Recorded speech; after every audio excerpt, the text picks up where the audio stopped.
Jaipur police के साथ मिलकर एचडीएफसी बैंक चलाएगी 7 दिनों के लिए साइबर सुरक्षा जागरूकता अभियान।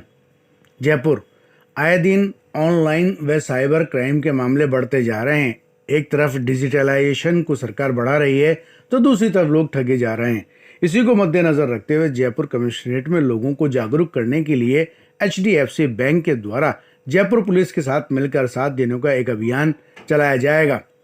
7/12 से 14/12 तक इस अभियान में साइबर सुरक्षा जागरूकता का तरीका बताया जाएगा। मुंह बंद के नाम से जयपुर कमिश्नर आनंद श्रीवास्तव ने उद्घाटन किया। बैंक के द्वारा एक शॉर्ट फिल्म तैयार की गई। इस मौके पर अतिरिक्त पुलिस आयुक्त प्रथम अजय पाल लंबा, second Rahul Prakash, DCP crime Yogesh Yadav व बैंक के अधिकारीगण मौजूद रहे। सभी लोगों को मालूम है पिछले कुछ समय से साइबर अपराध एक बहुत बड़ी चुनौती बन करके समाज के सामने और पुलिस विभाग के सामने बहुत बड़ी चुनौती बन करके हमारे सामने आया है।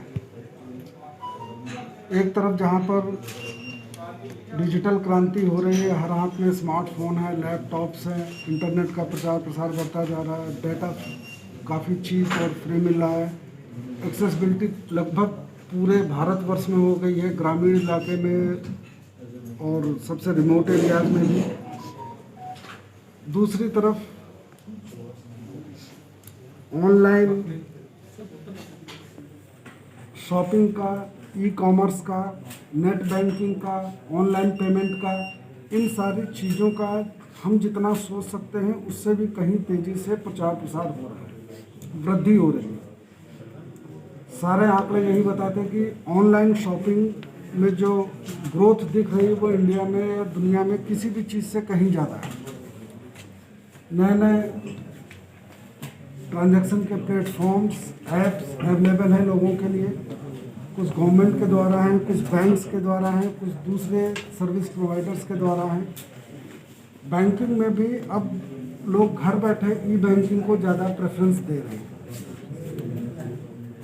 तो इन सारी चीज़ों को जब करते हैं तो निश्चित रूप से बैंकिंग की ओर से भी, और ये जो एप्लीकेशंस हैं इनमें सुरक्षा के मानक इसमें दिए होते हैं, उनकी व्यवस्था होती है, लेकिन कहीं ना कहीं या तो उसमें कोई छोटा मोटा सुराख हो और नहीं तो लोग जो कि साइबर अपराध से जुड़ रहे हैं वो लोगों की डिजिटल अवेयरनेस की कमी का फ़ायदा उठा करके, नेट की जानकारी की कमी का फ़ायदा उठा करके उनके साथ में अनेक तरह से चीटिंग और धोखाधड़ी कर रहे हैं। हमारे सामने जो पुलिस के सामने कोई ऐसा दिन नहीं जाता होगा जिस दिन अखबार में प्रमुखता से, पूरे राजस्थान की अगर हम बात करें और जयपुर की बात करें, जिस दिन साइबर चीटिंग की कोई ना कोई खबर प्रकाशित नहीं होती। ये हमारे लिए एक बड़ी भारी चुनौती बन गई है। और जो साइबर क्राइम जो पुलिस के सामने आ रहे हैं वो 3 तरीके के हैं, बेसिकली 3 कैटेगरीज में हैं। नंबर 1, किसी भी तरीके से उसके अकाउंट को एक्सेस करके या उसके पैसे को एक्सेस करके उसके साथ में पैसे की धोखाधड़ी करना, उसको किसी भ्रम में ले करके उसका OTP ले लिया, उसका पिन मांग लिया, उसका पासवर्ड मांग लिया, उससे कर लेना, या किसी और तरीके से कार्ड की क्लोनिंग करके ATM के जरिए, कुल मिला करके पैसे की धोखाधड़ी।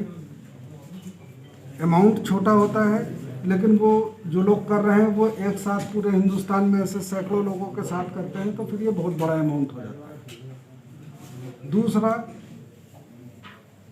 ज़्यादा विभिन्न किसान संगठनों के द्वारा भारत बंद का आह्वान किया गया है, कॉल दी गई है।